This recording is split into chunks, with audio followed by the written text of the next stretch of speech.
uplastic mfethu unasicefe ngezinto ezimbalwa nje. Firstly, ufana nokuthi ulushephisi, I mean uluswidi osephepheni. Uyahlafuna nje but awuyizwa into oyihlafunayo. It's not true ukuthi kuqashwa ngo-30% and lento yenziwa ihaba. We know very well ukuthi iSouth Africa indlela ekuqashwa ngayo ukhona bathola amabachelor and kuyaziwa ukuthi those are the high flyers akuyona nje into ka-30%. Politics, justice, umnotho, emphakathini. The stories that matter, wrapped up for you every week. This is the Gagasi FM News Wrap, hosted by Siphumelele Zondi.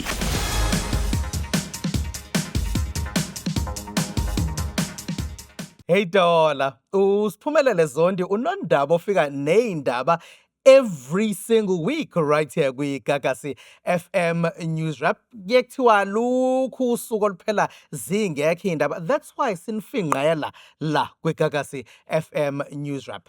Your parliamentarians la South Africa were discussing indaba kalo 30% ekuphaswa ngawo high school ukuthi should it stay, should it go, what should happen kulo 30% esiphasa ngawo high school. Bese kuba iloliya daba luka Senzo Meyiwa case ehlale inezinto esibuye singazi understand. This time around ungathi there was an assassination plot esizozwa ngayo. Le assassination plot ngathi bheka amaphoyisa, ibheka ijaji, other members of the judiciary. Bese kuba ke ile ndaba ye World AIDS Day which happened a couple of days ago. Kusanenkinga la South Africa ukuthi the stats are quite high kanti high futhi thina ngathi asiyithande condom.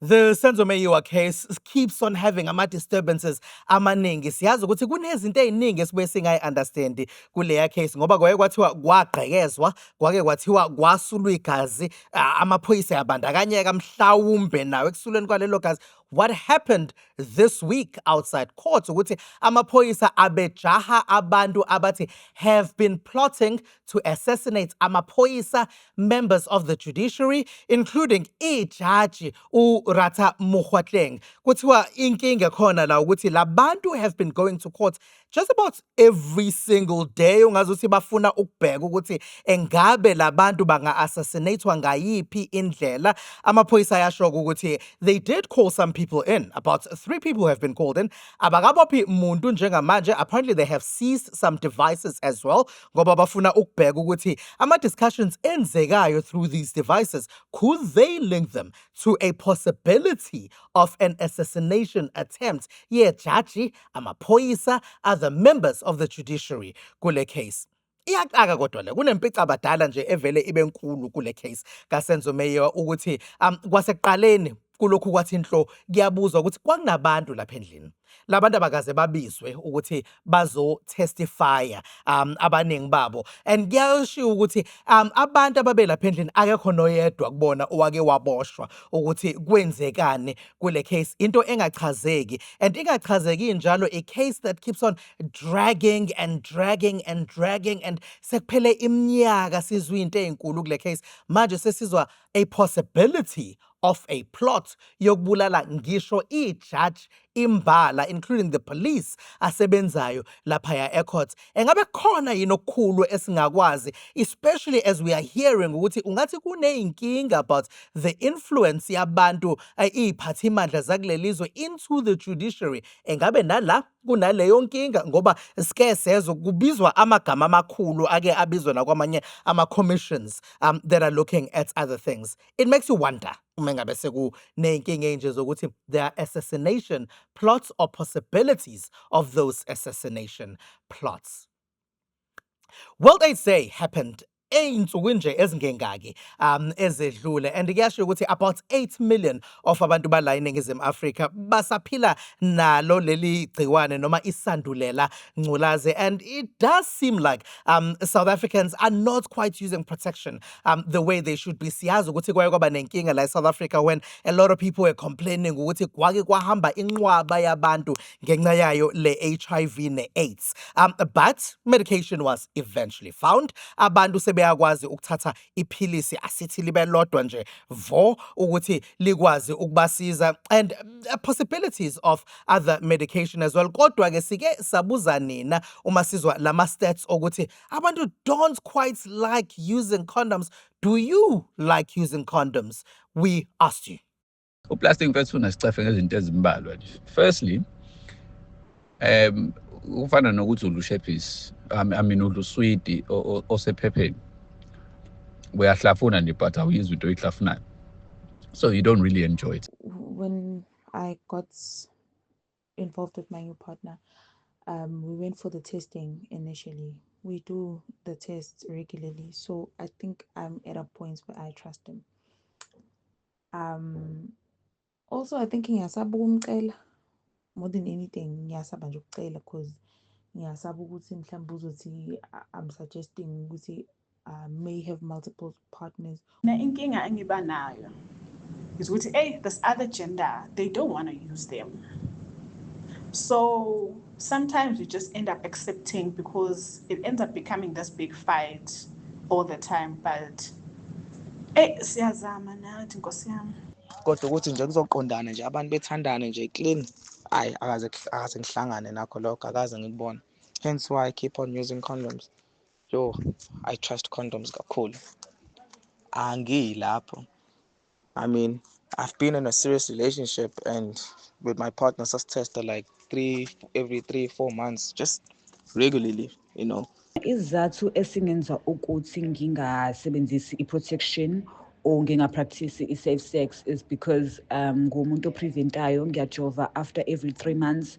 Nanokuthi upartner wami engizanana naye ngiyamtrusta, so izinto esikhuluma ngazo lezi before sithatha ama-steps. So I think sobabili savumelana ukuthi it's both safe for him and for me.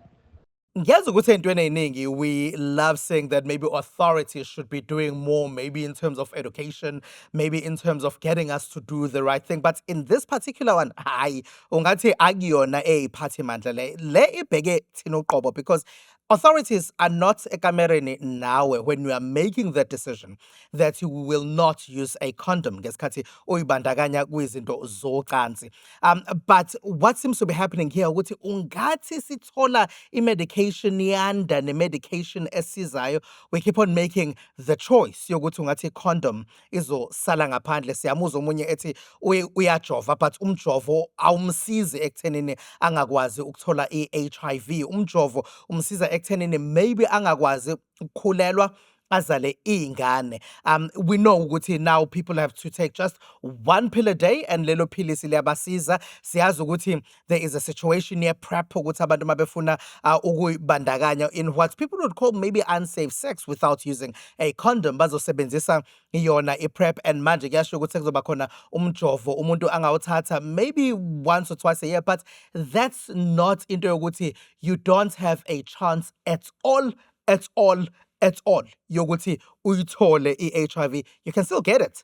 Chances are significantly reduced, ayancipha, but you can still get it. So lento ikhomba thina ukuthi ithina ekumele sikubeke emqondweni ukuthi yebo uskun kungenzeka ukuthi umnandi uyawuthanda uskun, kodwa at the end of the day angeke uzokuvikele kahle hle ukuthi ungayitholi i-HIV ukuthi usebenzisa iphilisi, usebenzisa i-PrEP, kuzowanciphisa ama-chances, but it doesn't completely remove them. Kodwa ke kumele siyibheke thina ngoba iphathimandla asikwazi ukusiza kule.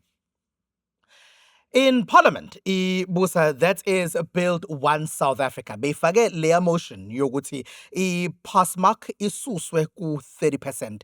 Iy'ngane zesikole ziphase ngemaki elithi alidlule lo 30%. Bayifaka-ke ibusa le motion, iyachithwa yanga. Le majority decided ukuthi no, kumele ihlale le passmark kuwona lo 30%. Bakhona-ke abavote nayo i-ANC, ungabala i-Patriotic Alliance, ungabala i-Democratic Alliance. Bakhona-ke abavote nayo ibusa ukuthi bathi hayi siyayizwa thina lento eniyishoyo. Kubona ungabala o-IFP, ungabala o-MK Party, kanti bakhona nabanye abavote nayo i-Build One South Africa. Sithe asike sibuze i-union yothisha, isathu leyo siyayazi la e-South Africa, i-South African Democratic Teachers Union, ukuthi bona bacabangane ngalokhu. uNoma Rashia Caluza usitshele kanje.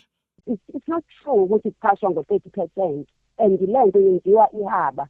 We know very well ukuthi iSouth Africa indlela ekuphashwa ngayo ukhona abathola amabachelor and kuyaziwa ukuthi those are the high flyers akuyona nje into ka-30%. Yes, of course, there will be a requirement in a particular subject into ka-30%. What these parliamentarians should be talking about is making sure that there's equality in terms of education provision. The politician that moved this motion rejected the Bella Act that seeks to equalize and make sure ukuthi iminyango ivulekile even in the former model schools and those schools ezisavalile for abantwana abathile. Those are the things ofanele bakhuluma ngazo, but they are frustrated. They are the same people, in majority yabo, who are frustrating iBella bill. Okuyiyona into that is meant to ukuvala leya gap yenansika yebantu education and all of that. So lento ka-30%, it's not true, and it's sending a message wrong. It's the misrepresentation of the standards of South Africa. Of course, we know ukuthi South Africa abantwana bathola bayaphasa bathola certificate, bayaphasa bathole diploma, bayaphasa bathole degree. It depends ukuthi umntwana ufuna ukuya kuphi. Number 2, if umntwana engenzanga kahle nje engekho happy ngama-results wakhe, they are able to repeat the class bakwazi ukuthi ba-improve ama-results wabo. So siyisathu, if we were to take part in that voting and in that process of discussion, we're going to also object this motion. Ngiyamuzwa uNomarashiya kodwa hayi angimuzwa.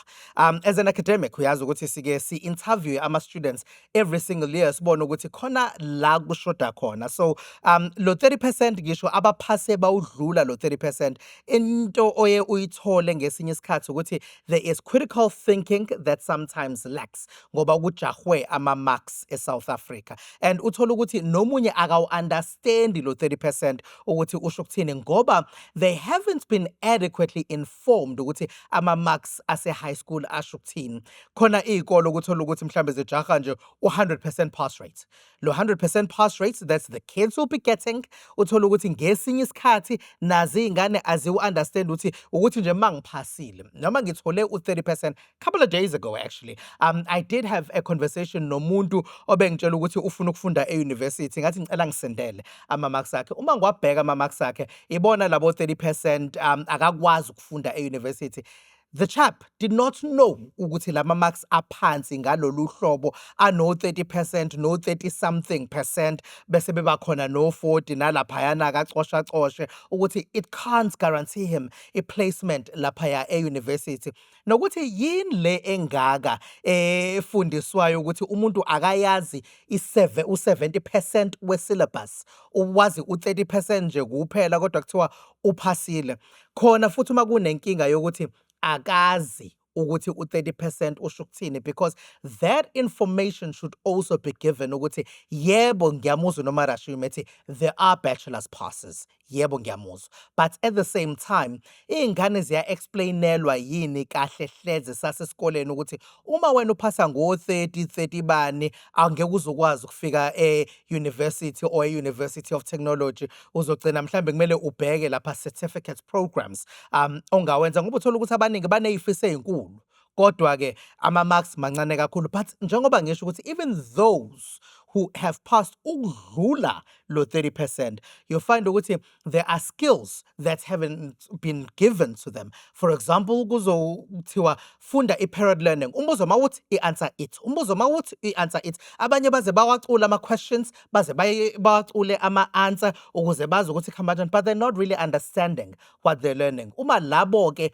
benenkinga ye-critical thinking and understanding ukuthi bafundani, how much more so lo owazi only 30% of i-content ayifundile kodwa kwathiwa uphasile, go into the world and take on the world. How do you take on the world with u-30% we-knowledge? Kumele siqinise kwi-pass mark yebo, kumele siqinise nasek-understandini i-content ukuze kuqine ne-critical thinking ukuthi uma befika e-university kube nje usmooth sailing kubona ngoba angeke kuqalwe ka-A e-university bezama ukufundisa izinto abangazazi nalaba abanye ukuthi uma befuna ukuqualifya e-university bazophakamisa amasokisi bangacabanga ukuthi bazoqualifya nje ngephasi engasisi indawo.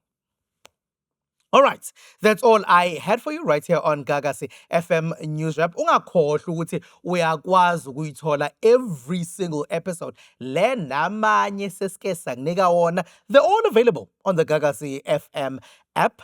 Kodwa ke kumina ubhekane Siphumelele wakaZondi sesiyohlangana la hlangana khona as we do every single week ukuthi sikhulume lezi bukhoma.